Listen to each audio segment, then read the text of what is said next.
مال حرام تھا جو طلب کیا تھا، تیرے منہ میں خاک اور پلیتا جڑی گل نہ ہوندی ہوئے نہیں کری دی، اگر ان کو دیتے وہ مال حرام ہوتا۔ میں نے کہا آپ کا منہ ہے یا کوئی اندر مینڈک بول رہا ہے؟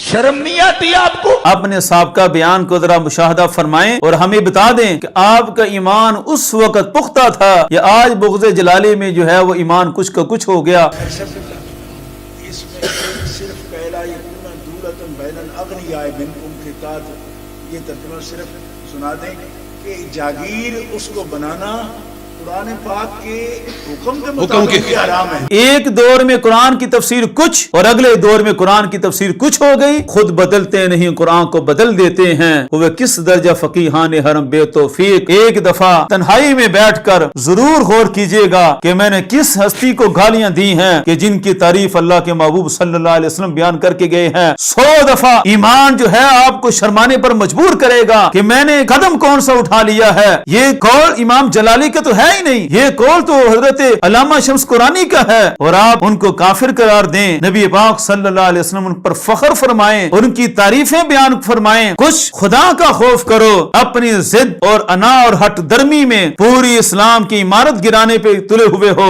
اگر یہ ہستیاں پھر کافر تھی معاذ اللہ، تو ان کے جو مریدین ہیں سلطان محمد الفاتح، پھر ان کے بارے میں آپ کیا اعتقاد رکھو گے، ان کو کیا کہو گے؟ آپ خود ہی اپنے حوال پر ذرا غور کیجئے۔ ہم اگر عرض کریں گے تو شکایت ہوگی۔ بسم اللہ الرحمن الرحیم، الحمد للہ الذی لا مانع لحکمہ ولا ناقض لقضائہ، والصلاة علی سید انبیائہ وسند اولیائہ واحبابہ المعارضین لاعدائہ۔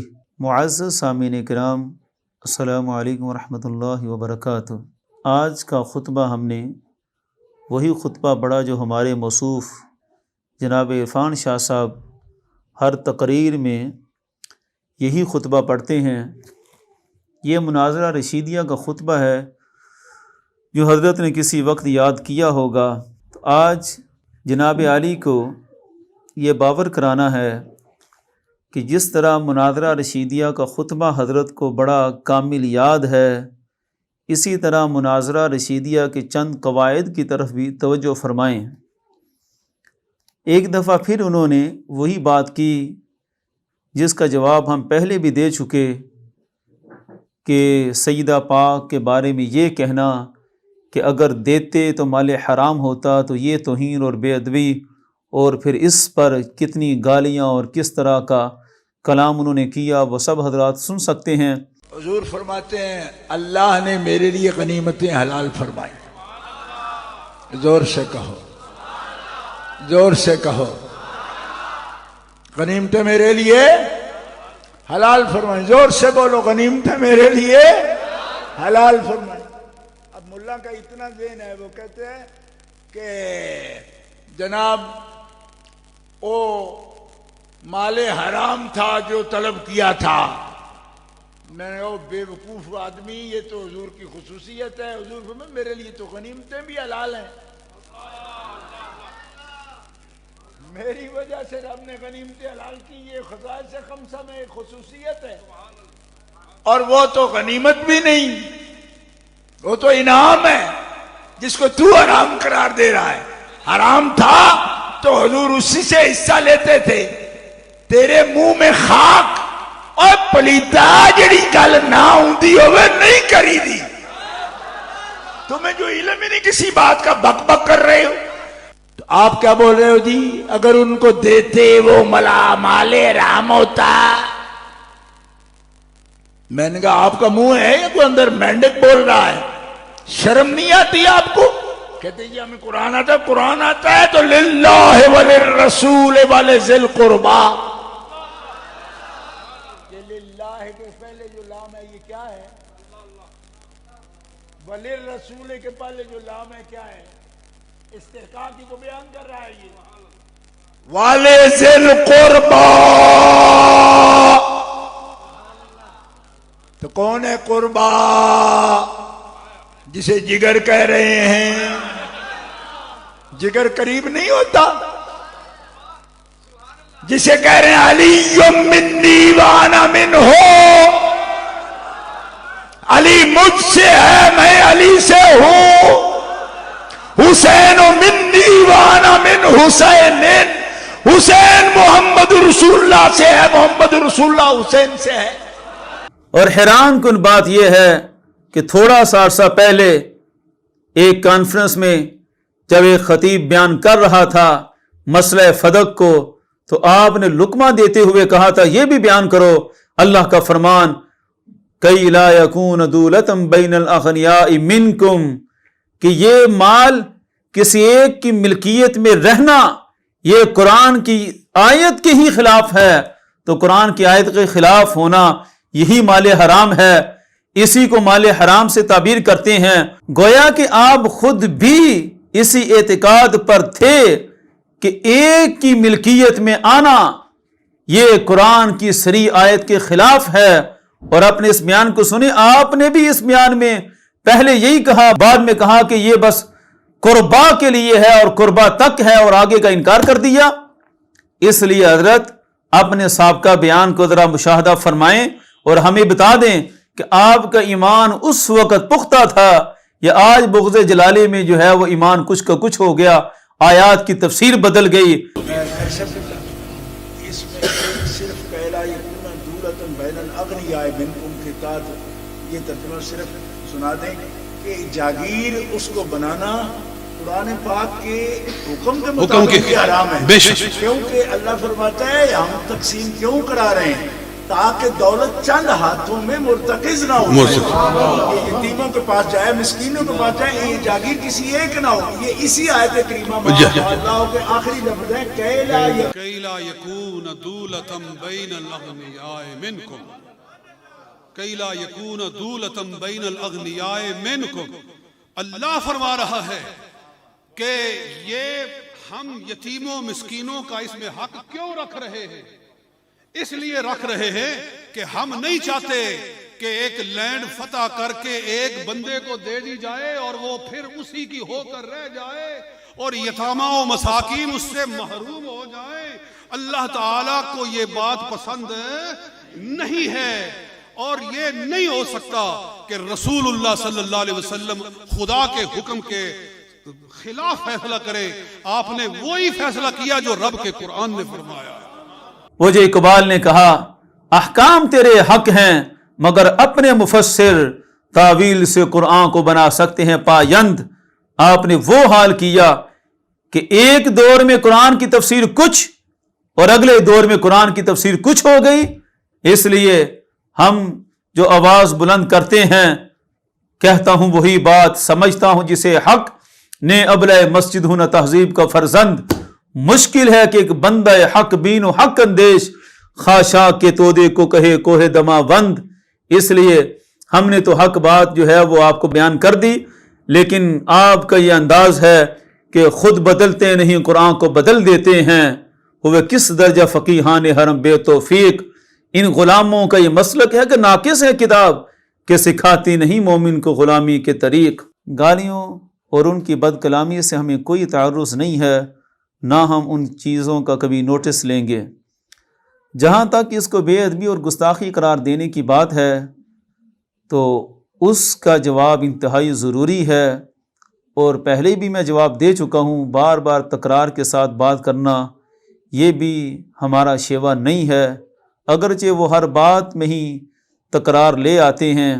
خیر، مناظرہ رشیدیہ کی روح سے ایک قاعدہ ذہن میں رہے کہ یہ مناظرہ رشیدیہ کا جو خطبہ ہے، خطبے کے بعد یہ میرے ہاتھ میں مناظرہ رشیدیہ ہے، صفحہ نمبر 13 پر نقل کی تعریف بیان کی گئی، تو یہاں بیان کیا گیا وَالنَّقْلُ هُوَ الْإِتْيَانُ بِقَوْلِ الْخَيْرِ عَلَى مَا هُوَ عَلَيْهِ بِحَسْبِ الْمَعْنَى مُظْهِرًا أَنَّهُ قَوْلُ الْخَيْرِ، کہ نقل یہ ہوتی ہے کہ غیر کے قول کو پیش کرنا جس طرح وہ ہو اسی طرح اس کو پیش کر دینا، اور ساتھ یہ ظاہر بھی کرنا کہ یہ غیر کا ہی قول ہے، تو غیر کے قول کو پیش کرنا یہ مقدمہ نقلیہ ہوتا ہے۔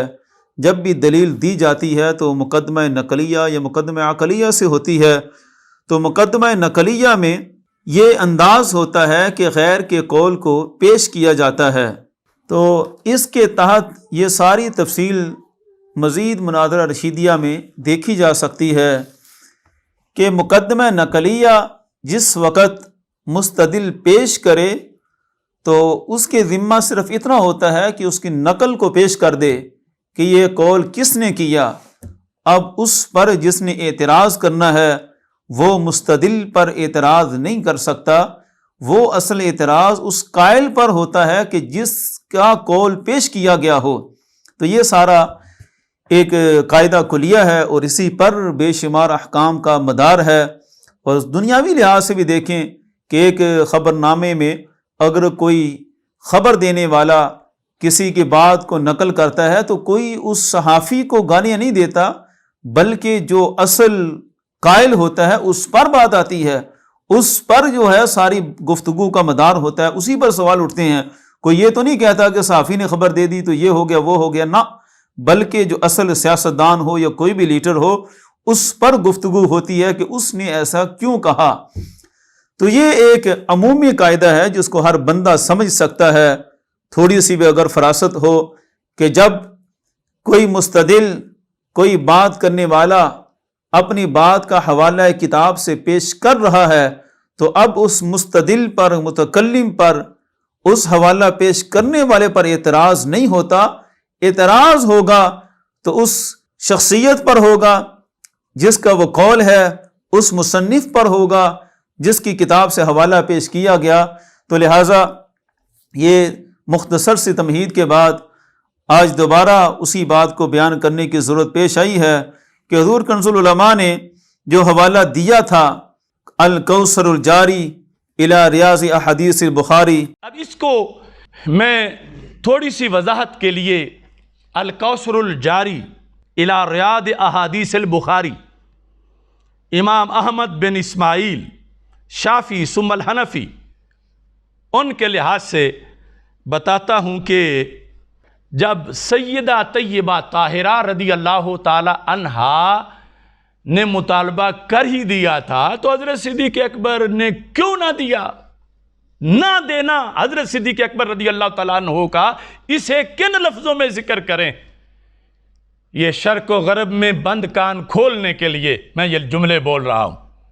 صفحہ نمبر 88 جلد نمبر 6، قلت لم یکن فعل ابی بکر رضی اللہ تعالی عنہ معہا، ہا کا مرجع سیدہ طیبہ طاہرہ رضی اللہ تعالی عنہ، لم یکن فعل ابی بکر ایذاء شرعا، یعنی مطالبہ نہ مان کے، مال نہ دے کے، فدق نہ دے کے، کہتے ہیں کہ یہ حضرت صدیق اکبر رضی اللہ تعالیٰ عنہ نے انہیں کوئی اذیت نہیں دی، شرعی طور پر انہیں کوئی اذیت، سیدہ طیبہ طاہرہ رضی اللہ تعالی عنہا کو کوئی اذیت نہیں دی.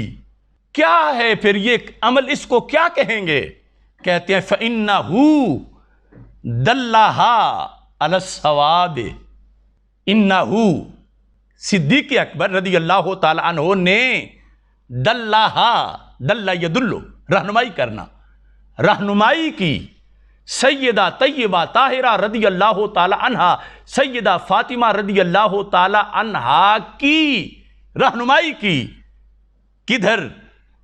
علی الصواب، درست نظریے پر، دلہا علی الصواب، رہنمائی کی، رہنمائی کی نسبت حضرت صدیق اکبر رضی اللہ تعالیٰ عنہ کی طرف ہے، اور ان کے اس کام کو درست جہت کی طرف لگانا قرار دیا جا رہا ہے. ہاں سیدہ محترمہ طیبہ طاہرہ رضی اللہ تعالی عنہا ان کو کدھر؟ علی الصواب، ثواب کی طرف.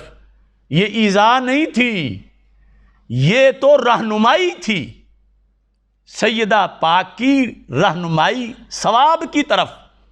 اب میں پھر اپنی زبان سے لفظ نہیں بولوں گا، لیکن ان لوگوں کو دعوت فکر دیتا ہوں کہ جب یہ ثواب ہے، درست فدق نہ دینا، تو اب دوسری جانب جو ہے ثواب سواد والا، اس کے مقابلے میں لفظ کیا ہوتا ہے کہ جو جہت سیدہ سے چھڑا کے انہیں اس جہت میں لے آئے، حضرت صدیق اکبر رضی اللہ تعالی عنہ۔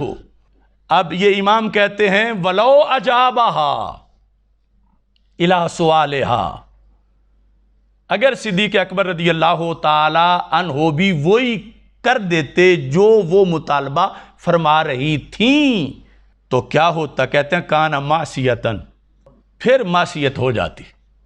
حضرت صدیق اکبر کی معصیت، ان کا عمل معصیت بنتا اگر وہ سیدہ طیبہ طاہرہ کا مطالبہ تسلیم کر کے ان کو مال دیتے تو پھر کانا معصیتاً، اور وہ کہتے ہیں من وجہین، دو وجہ سے معصیت تھی، دو وجہ سے۔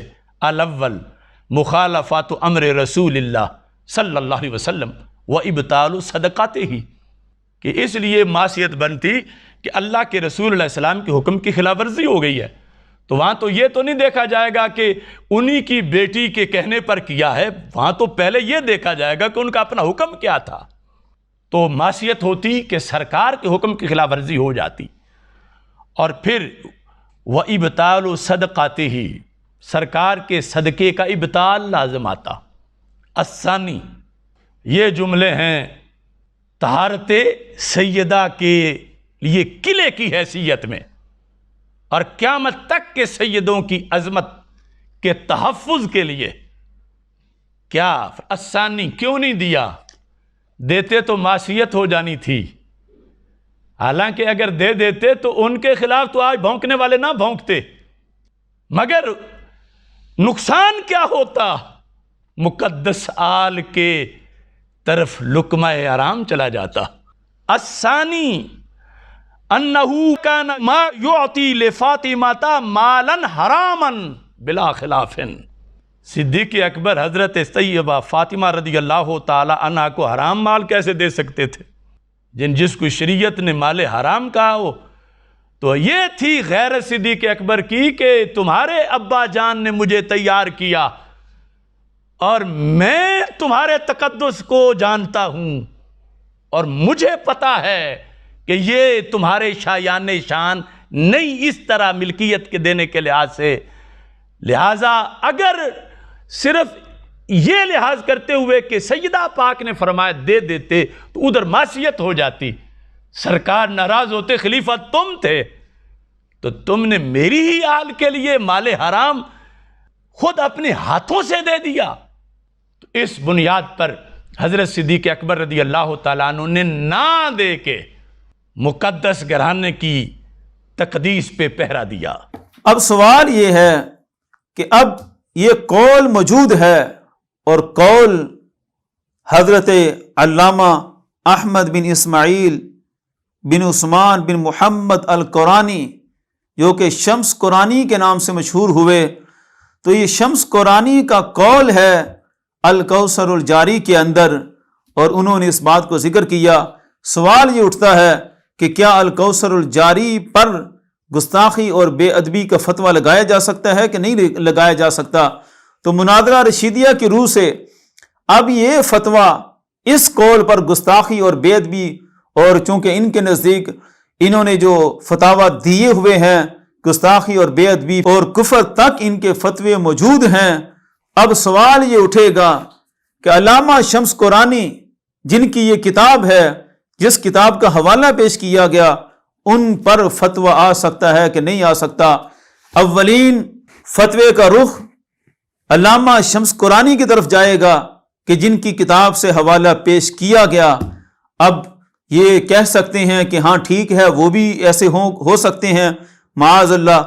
اس کا جواب یہ ہے کہ علامہ شمس قرانی یہ 8ویں صدی ہجری کے بعد تشریف لائے اور 9ویں صدی ہجری کے افق پر انہوں نے اپنے علوم اور اپنے معارف کے ذخیرے بکھیرے۔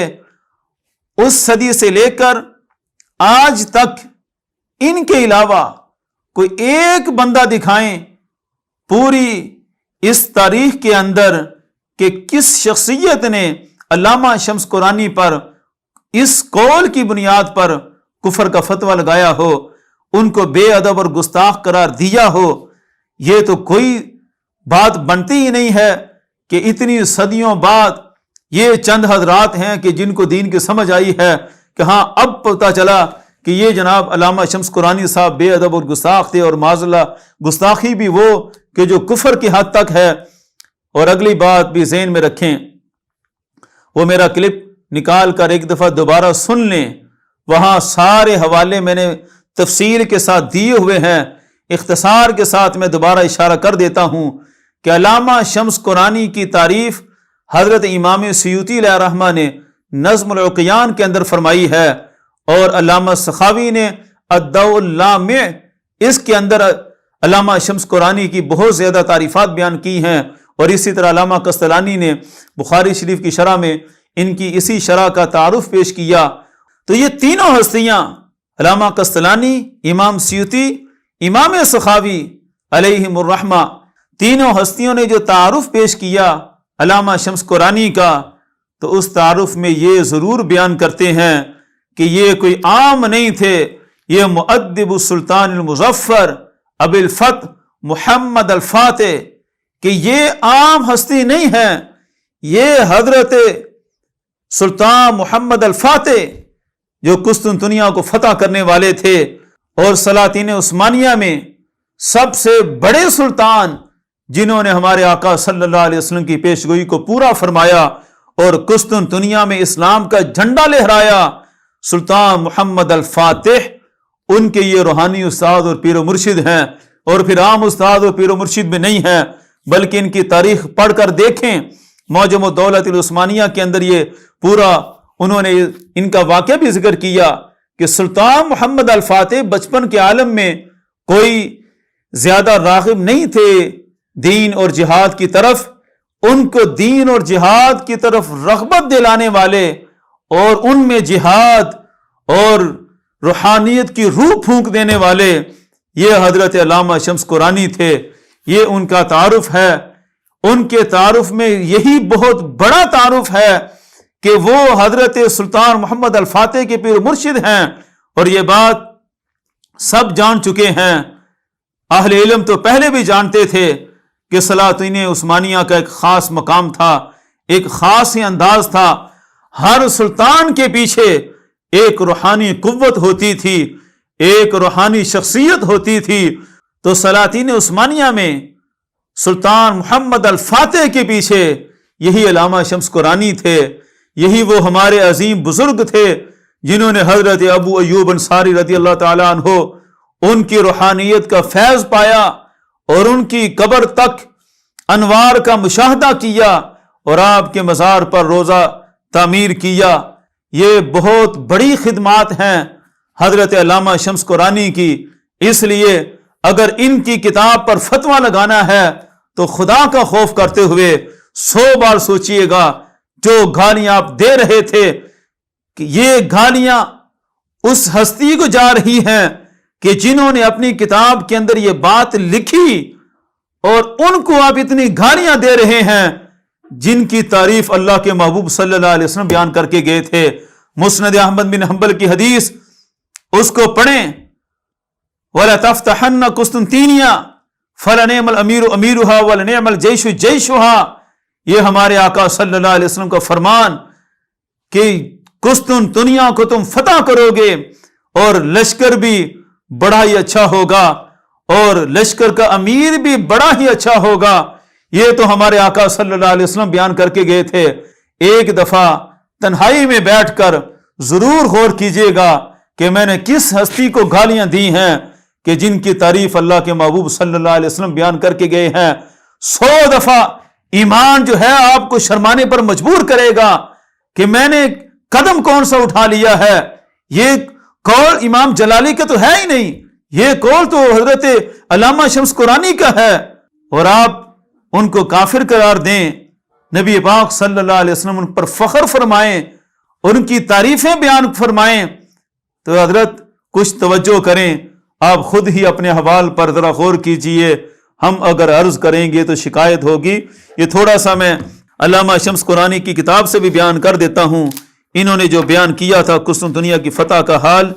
یہ جلد نمبر 1 صفحہ نمبر 290 میں یہ خود بیان فرماتے ہیں کہ حضرت ابو ایوب انصاری رضی اللہ تعالیٰ عنہ کے مزار کے احوال، اور بیان کرتے ہیں وَكَانَتِ الْكُفَّارُ يَرَوْنَ الْأَنْوَارَ عَلَىٰ قَبْرِهِ کہ کفار بھی حضرت ابو ایوب انصاری رضی اللہ تعالیٰ عنہ کی قبر پر نور کو دیکھا کرتے تھے، انوار نکلتے تھے۔ وَلَمَّا فَتَحَ اللَّهُ الْقُسْطُنطِينِيَّ عَلَى الْمُسْلِمِينَ عَلَى يَدِ السُّلْطَانِ بن سلطان محمد خان بن عثمان نَصَرَهُ اللَّهُ وَكُنَّا فِي ذَلِكَ الْجَيْشِ بِحَمْدِ اللَّهِ۔ یہ سارا انہوں نے خود بھی ذکر فرمایا کہ اللہ تعالیٰ نے جس وقت مسلمانوں پر یہ علاقہ فتح کیا، سلطان محمد خان بن عثمان خان کی اولاد سے سلطان محمد الفاتح کے ہاتھوں یہ علاقہ فتح ہوا۔ ساتھ فرماتے ہیں وَكُنَّا فِي ذَلِكَ الْجَيْشِ بِحَمْدِ اللَّهِ، اللہ کا شکر ہے، اس کا فضل ہے کہ ہم بھی اس لشکر میں موجود تھے۔ تو حضرت یہ وہ ہستیاں ہیں جو اس لشکر میں جا چکی تھیں، سلطان کے ساتھ جا کر روحانی تائید کر کر کے سلطان کو فتح نصرت کے لیے دعائیں دیا کرتی تھیں۔ آج ان کو خدا کے بندوں کافر قرار دینے پر تلے ہوئے ہو، کچھ خدا کا خوف کرو، اپنی ضد اور انا اور ہٹ درمی میں پوری اسلام کی عمارت گرانے پہ تلے ہوئے ہو۔ اگر یہ ہستیاں پھر کافر تھیں معاذ اللہ، تو ان کے جو مریدین ہیں سلطان محمد الفاتح، پھر ان کے بارے میں آپ کیا اعتقاد رکھو گے، ان کو کیا کہو گے؟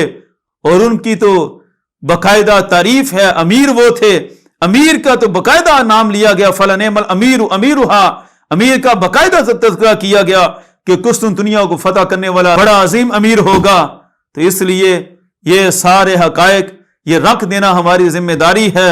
آگے آپ کی مرضی ہے کہ اتنی مقدس ہستیوں کو گالیاں دینا اگر آپ کے سینے کو ٹھنڈا کرتا ہے اور آپ کو خوشی ہوتی ہے تو دیتے رہیں گالیاں، لیکن یہ قواعد کی روح سے یہ جان کر رکھیں کہ یہ قول یہ مقدمہ نقلیہ ہے، اور مقدمہ نقلیہ میں صرف سند طلب کی جائے